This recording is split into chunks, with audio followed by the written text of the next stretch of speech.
होती है, प्रोटोप्लाज्म किन चीजों से मिलकर बनता है वो आज हम पढ़ेंगे। So let's see. लेकिन सेल तो हमें पता है कि cell is the basic unit of life, क्योंकि एक लाइफ का बेसिक यूनिट होता है सेल, ये तो हमें पता चल गया।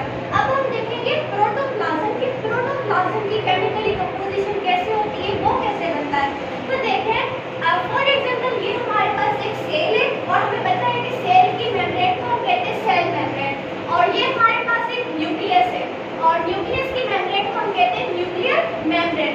और देखिए, जैसे हमारी बॉडी के अंदर हमारा ब्रेन होता है, हमारा ब्रेन हमारी पूरी बॉडी को कंट्रोल करता है, जो रिएक्शंस होते हैं, वैसे ही सेल का जो न्यूक्लियस होता है वो भी एज अ ब्रेन की तरह काम करता है। अब वैसे ही सेल का जो न्यूक्लियस होता है वो भी एज अ ब्रेन की तरह काम करता है, यानी ये न्यूक्लियस सेल के अंदर जितने भी एक्टिविटीज होती है, फंक्शंस, उनको कंट्रोल करता है।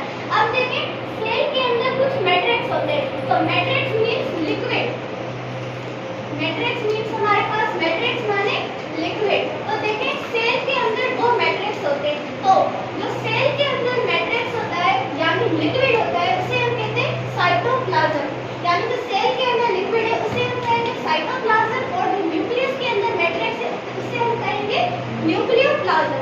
अब मेन बात यहाँ पर है कि साइटोप्लाज्म और न्यूक्लियोप्लाज्म ये दोनों भी क्या है, लिक्विड है। जब ये दोनों लिक्विड आपस में मिलेंगे तो ये हमारे पास एक और न्यू लिक्विड बनाएंगे जिसे हम कहेंगे प्रोटोप्लाज्म, यानी साइटोप्लाज्म और न्यूक्लियोप्लाज्म मिलकर हमारे पास प्रोटोप्लाज्म बनाते हैं। और सेल तो हमें पता है कि ये बेसिक यूनिट होता है, बट प्रोटोप्लाज्म को भी हम प्रोटोप्लाज्म ये लिविंग मैटर होता है सेल का, यानी सेल का जो लिविंग मैटर होता है वो प्रोटोप्लाज्म होता है। अब लिविंग मैटर क्या होता है, एक सेल की ऐसी जगह है जहाँ पे रिएक्शन होती है, और हमें पता है कि सेल के अंदर डिफरेंट रिएक्शंस होते हैं, तो प्रोटोप्लाज्म को कहा जाता है कि ये लिविंग मैटर है सेल का। अब देखिए, हमें पता है कि 70 to 90% जो लिक्विड प्रेजेंट होता है, ये 70 to 90% प्रोटोप्लाज्म प्रेजेंट होता है सेल के अंदर। बाकी जो 10% होते हैं वो होते हैं ड्राइवर्स, यानी बायोलॉजिकल मॉलिक्यूल्स, यानी प्रोटोप्लाज्म 70 to 90% प्रेजेंट होता है सेल के अंदर। बाकी जो 10% होते हैं वो होते हैं हमारे पास बायोलॉजिकल मॉलिक्यूल्स, जिसे हम बायोमॉलिक्यूल्स भी कहते हैं, जिन्हें हम बायोमॉलिक्यूल्स भी कहते हैं। बायोमॉलिक्यूल्स हमारे पास कौन से होते हैं, जैसे हमारे पास प्रोटीन और कार्बोहाइड्रेट, प्रोटीन, कार्बोहाइड्रेट्स और लिपिड्स, न्यूक्लिक एसिड और कॉन्जुगेटेड मॉलिक्यूल्स, ये सारे हमारे पास क्या है, बायोमॉलिक्यूल्स हैं। अब बायोमॉलिक्यूल्स क्या होते हैं, ये हमारे पास ऑर्गेनिक मॉलिक्यूल्स होते हैं।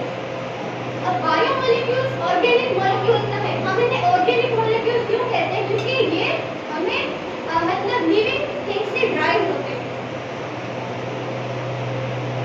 और ये कार्बन कॉन्टेनिंग होते हैं। हमें ये तो पता चल गया कि 70 to 90% सेल में प्रोटोप्लाज्म ये लिक्विड होता है, बाकी 10% बायोमॉलिक्यूल्स ड्राइव जैसे प्रोटीन, कार्बोहाइड्रेट, लिपिड्स ये होते हैं, ठीक है। अब बात ये है कि बायोमॉलिक्यूल्स कैसे बनते हैं, तो देखें, बायो एलिमेंट्स मिलकर हमारे पास बायोमॉलिक्यूल्स बनाते हैं। अब सबसे पहले बायो एलिमेंट्स क्या है, देखें, टोटल जो नेचुरली हमारे पास एलिमेंट होते हैं वो होते हैं 92, यानी 92 हमारे पास नेचुरल एलिमेंट होते हैं।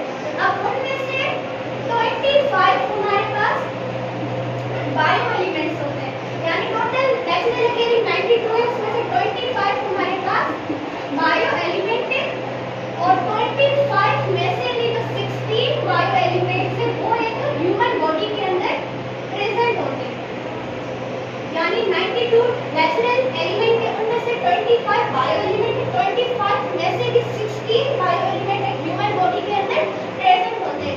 अब मैं ये क्यों बता रही हूँ, क्योंकि मैं यहाँ पे बता रही हूँ कि बायो एलिमेंट से कैसे